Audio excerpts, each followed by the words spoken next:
Notre Dame got played, so they're not playing a bowl game. Nothing wrong with that. The Irish feel they got screwed over. I'm Doug Kezirian. This is Hard Pass, also available in podcast. I have absolutely no issue whatsoever with Notre Dame calling it a season.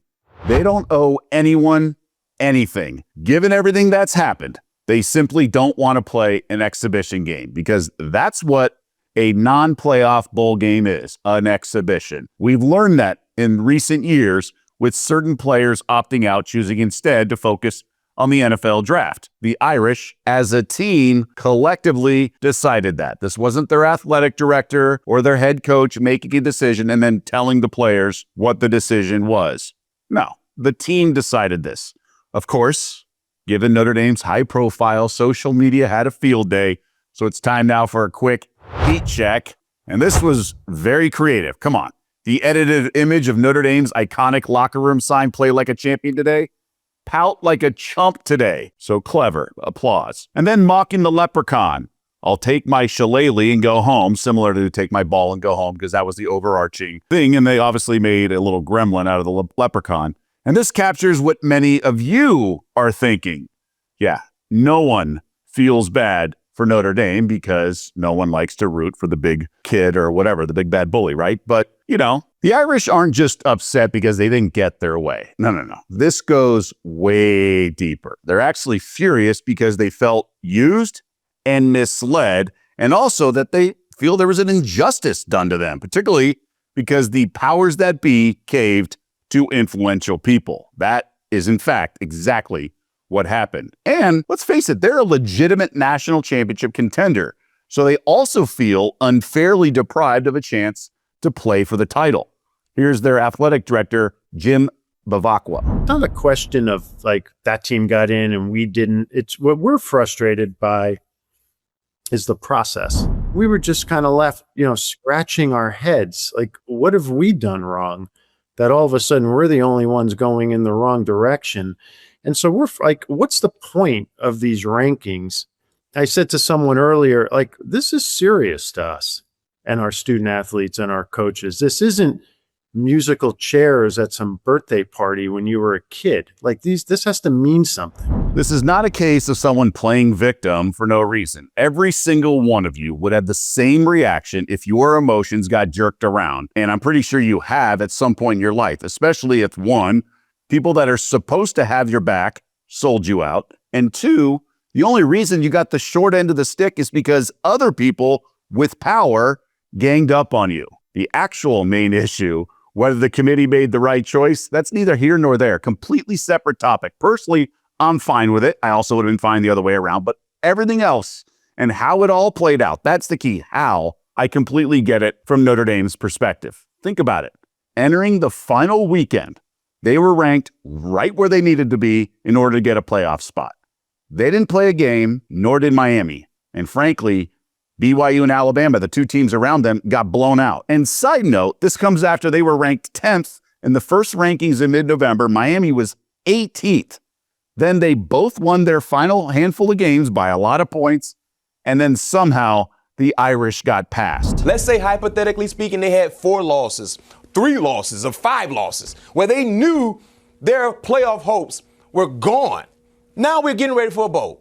But we've been straddling the fence the entire process since they started to reveal these playoff spots. And we were in the mix. And now all of a sudden, we didn't do anything that warranted us being outside, but were we outside now?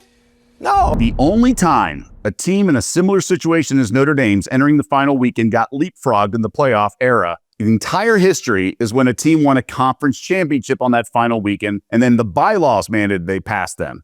But that didn't happen here. So the Irish feel played, right? They feel they were used as a headliner for a Tuesday TV show and its ratings, only to have the rope-a-dope pulled over the final weekend. Now, I don't think the committee had some grand master plan weeks in advance, but I also understand if the Irish feel like that's how it all went down. However, I do think the committee got bullied into this final decision.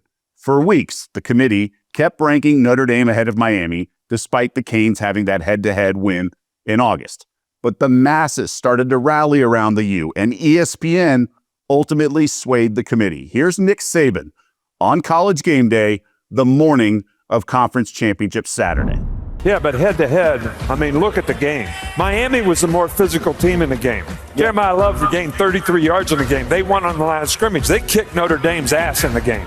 All right, and that's being totally, not being considered. Then, hours later, during the SEC championship game, when it was clear Alabama was going to lose significantly and BYU had already gotten blown out, you could tell Kirk Herbstreit was privy to certain conversations by the committee. I personally think Miami's going to be in because I think BYU's loss a second time to Texas Tech could ultimately impact them.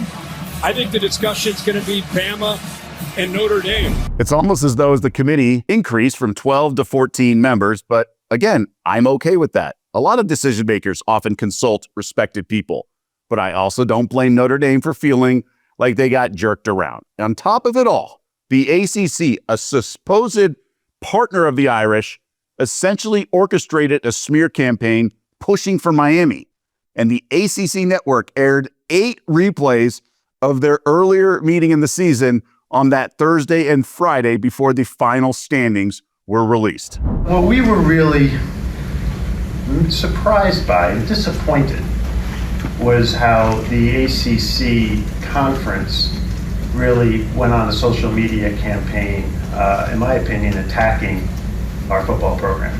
And it just kind of puzzled us that a conference that's home to over 600 of our student athletes walking around this campus today, I guess, chose to go down that road. Bavakwa then went on to throw some chin music, essentially, citing how much Notre Dame helps the ACC with attendance at away games and then ratings. So we're going to see what transpires after this, if there's any retaliation, if you will, towards the conference.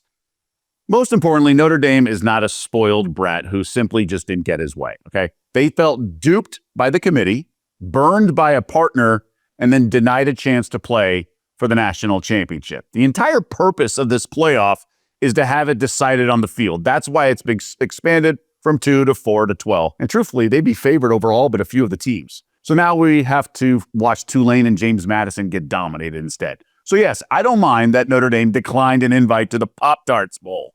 Non-playoff bowl games are headed in that direction.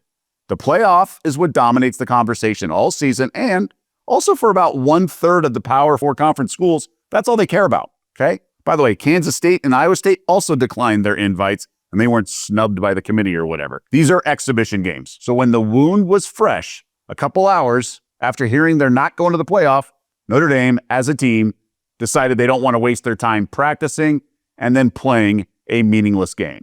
Let me know your thoughts. Join the conversations. We like to say, please like, subscribe to the show as well, but definitely want to hear your thoughts and how you feel about how this all played out, specifically with Notre Dame declining a bowl invitation.